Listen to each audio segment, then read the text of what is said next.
For many gamers, the Nintendo Switch has captured their imagination, has been one of their favourite modern consoles. Sure, it's not exactly been a technical powerhouse even on launch, but the portability, the hybrid nature of the console, and the fact that honestly the games have just been fun, has really just made the console a fan favourite. But there have been other very intriguing handhelds that of course have released to the market, not least of which is Valve Software's Steam Deck.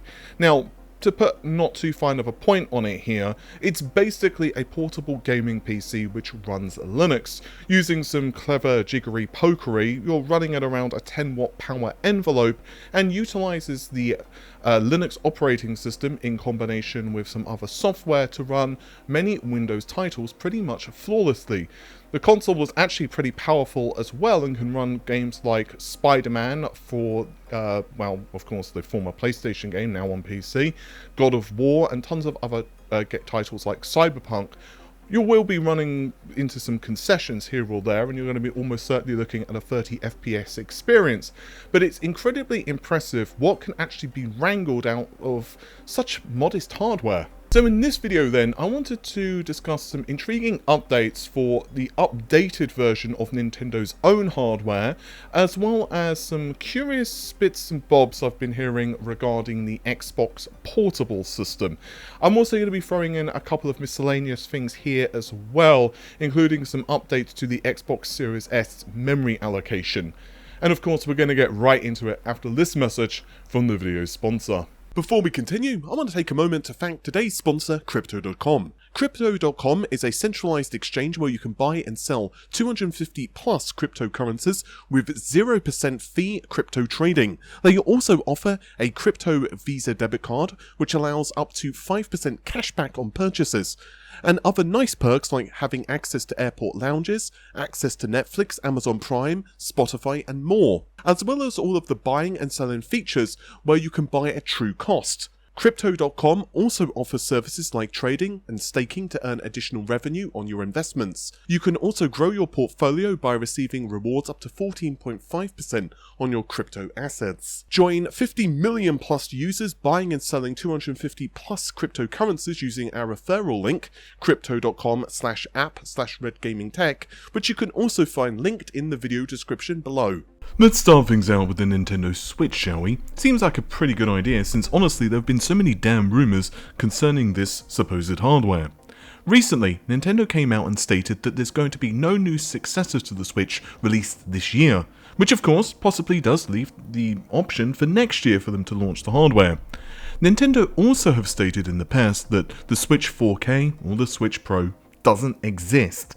Technically, this is true because the hardware likely will not be called this for launch. For example, think if Microsoft had said that the Xbox 2X didn't exist when they were in the process of designing the Series X. The hardware, the 2X, wasn't a real console because they were planning to call it something entirely different.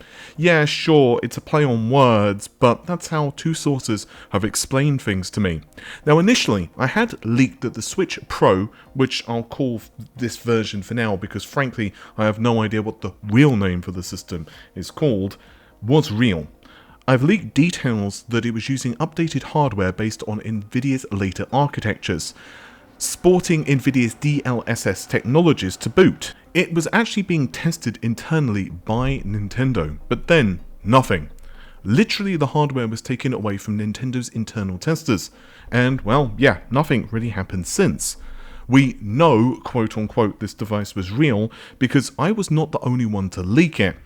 But perhaps the most damning evidence it existed actually came from Nvidia themselves.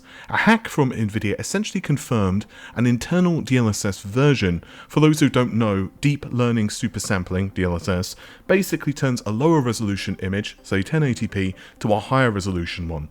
But this internal version had references to Nintendo hardware. I'm not going to dive too deeply on this older news because I'd covered it in the past, but long story short, Nintendo's current hardware cannot and does not use DLSS. More to the point, it actually lacks the tensor cores to run it, so you couldn't just port DLSS to the current Switch. It wouldn't go so well. So then, as a smaller update to the Switch successor saga, I still think that the hardware does exist, but it's been reworked. Again. I don't have all of the technical details right now, but I'm told that the hardware is still being pushed towards something to do with XR gaming, extended reality. You can imagine the gimmicks that surround this, for example, a Pokemon game. I don't want to give specifics too much on chipset because honestly I've been told different things by different people, but I have been told that there's a very tight link by a source I do trust between Nvidia's drone and car image processing chipsets and Nintendo's new hardware, which again does make sense given the XR stuff that I just mentioned a second ago. I'd previously heard that Nintendo's Orin may be leveraged for the Switch, and that's what I'd reported in the past, and again, the internal Nvidia leaks also seem to back up my claims, which came later, that is, the leaks from Nvidia, not my claims. But the internals of the console have now seemingly shifted. I'm just unsure how the specs have changed. It's also worthy of note that after I leaked that it was utilising Orin, again this Switch Pro hack occurred, and during this hack there are references to actually some hardware itself. So it actually references the T234 and T239 SoCs. So basically this is 2040 ampere GPU CUDA cores and 12 ARM Cortex A78A cores. Now this is essentially part of Orin, but I do want to stress that those specifications could have changed. Furthermore, if the Switch Pro does exist, or whatever the console ends up being called, I really want to stress this, guys, they could actually have changed the specifications or cut them back from this anyway.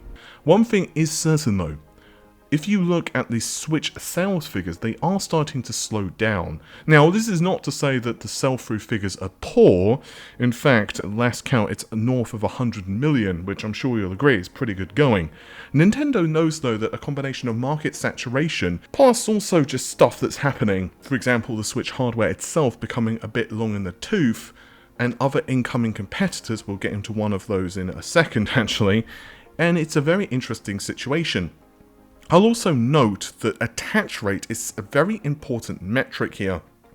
You can do your Googling yourself at the attach rate of consoles, as it's relatively easy for you to kind of find some interesting articles with this, but the attach rate for the Switch in particular is pretty damn high, and I'm sure that that is something that Nintendo are being very mindful of, especially if you compare it to, let's say, the frankly dismal Wii U. So, let's move over to the Xbox Series P. The Xbox Series P? What the heck's that? Well, I've just made up the name, but as you may have guessed from the P, it's possibly a portable. The Xbox Series X console is super powerful, it's around 12 T-flops and all the other stuff that we've discussed on the channel ad nauseum, but it's not easily to be ported down to around a 10ish watt target, even in several years. But a Series S console? Well, that's a bit of a different story, with some caveats. I've now had a couple of very reliable sources tell me that Microsoft are either planning or considering launching a portable Xbox console. Now, this could have been cancelled because one source has told me they think the plans are dead. However, the other source is telling me that no, they think that they're still going ahead, but some changes have occurred. Yeah, I mean, obviously during the design phase, of consoles, stuff shifts all the time in terms of specifications, but what I will say is that it seems that Microsoft are going to launch a new Xbox console which is going to be portable if these plans hold true. Now, to be clear, this is not necessarily going to be code compatible, so you won't, for example, be able to take an Xbox Series game or an Xbox One game digitally and just plonk it on the system and you're good to go. But it should be possible for many titles, theoretically, to run on this hardware. The specs are thin on the ground, as you'd imagine, but again, both sources have told me that the CPU bears a quite close resemblance, at least in terms of performance, to the Xbox Series consoles, and the GPU, well, you can think of it between an Xbox One and a Series S. That's quite a large gap, but remember you're running on a smaller screen, and also there are questions, for example, does it have a docked/portable mode? Now, you may say, well, how the heck can they make an Xbox Series S portable, right? Even in the next couple of years. It sounds impossible, but frankly, it's not. because again, it's going to be in the next couple of years. Basically speaking, this console is almost certainly not going to be using TSMC's 7 or even 5nm process. Instead, it's probably going to be using 3nm process from TSMC. A few years' time, when 3nm will be a good option for portable consoles and AMD will be leveraging it for a ton of their other products, well, TSMC have said the following. N3 technology will offer up to a 70% logic density gain, around a 15% improvement with the same power, and a 30% power reduction at the same speed compared to N5. And of course, you've also got the leap from 7nm, which the current generation consoles use, like the PlayStation 5 and the Xbox Series, down to 5nm. Now, I want to add that there are a couple of precedents already which are very intriguing. The first of which is AMD's own APUs.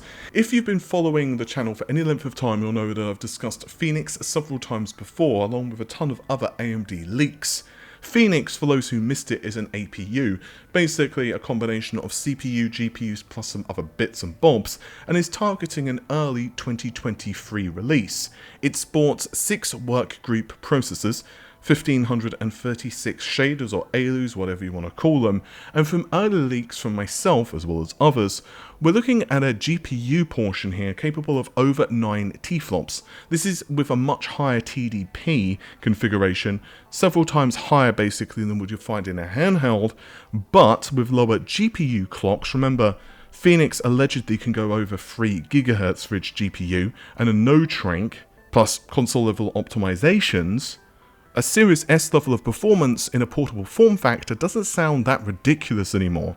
I might also add that Phoenix leverages Zen 4, has up to 8 of these CPU cores, and these clocks actually run much higher even than the Xbox Series S.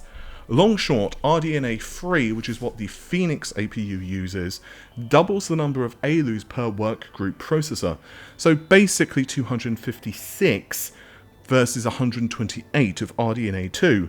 To put this into some level of context then, Phoenix is considerably more powerful than the Xbox Series S, which is around 4 T-flops.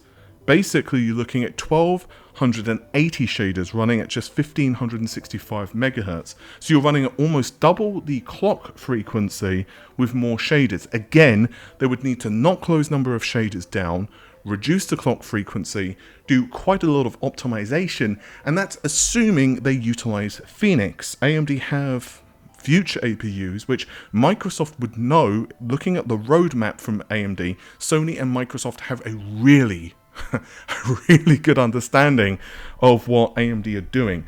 Like, much more, like, you know, we leakers, for example, we get kind of bits and pieces. These guys, they don't just know what what AMD are doing. They will actually give insight and help shape the roadmap, Sony as well as Microsoft, and this happened with RDNA 2 and so on and so on. So yeah, like, Phoenix is kind of a worst case scenario for them to base a portable Xbox on, and that's assuming of course that the console does exist and it does target what I think is a more realistic release date of like 2024, 2025. However, of course, the APU itself isn't just the only item which consumes power. The memory system does as well. There's 10 gigabytes of this, but you can imagine that this could be augmented with an advanced caching system, assuming they still keep 10 gigabytes of GDDR6 for this system. They could increase it for all we know. So Microsoft could take multiple different approaches, and Microsoft doesn't really need to worry, at least as much as Valve, of legacy modes and other stuff being present on an APU die. It can trim, it can snip, it can adjust the dies as much as it needs. Who knows? Maybe they don't want 8 CPU cores. Maybe they trim it down to just 6 to save die space. Maybe they trim the amount of caches on those cores.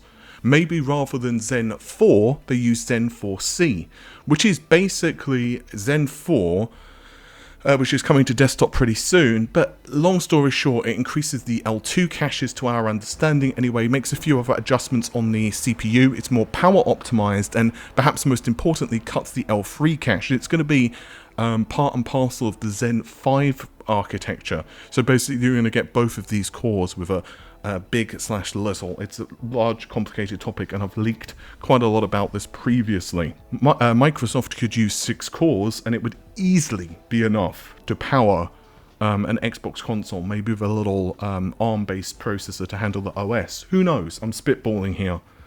What I can tell you, though, speaking bluntly, Microsoft can craft a ridiculously powerful console, which could easily run the Xbox library, let alone the Series S. I mean, yeah, they'd probably have to do some tweaks and patches, and not all games would run instantly and flawlessly. But the question is whether Microsoft can do this. They have the technical capabilities in the next couple of years to do this. But with xCloud, I don't know. Again, my sources have told me that Microsoft are considering this, and with consoles like, Steam Deck, the Nintendo Switch and so on, I think it's obvious that there is a desire. You can imagine as well how much of a cool thing it could be if you could have these games running on the go. I just don't know, though, whether Microsoft will do it. I think it would be kind of intriguing, and I think it could either be a spectacular flop or an amazing success. I also just want to mention some other rumours, and that is to do with Sony's own portable system. I actually made a video on this previously, and I have heard a few small updates for this, but quite frankly, there's so much conflicting information. What I will say, though, apparently it's very intricately tied to VR gaming. Performance and targets, though, well, Sony seem to have changed the scope of the console, and, well, things get more complicated.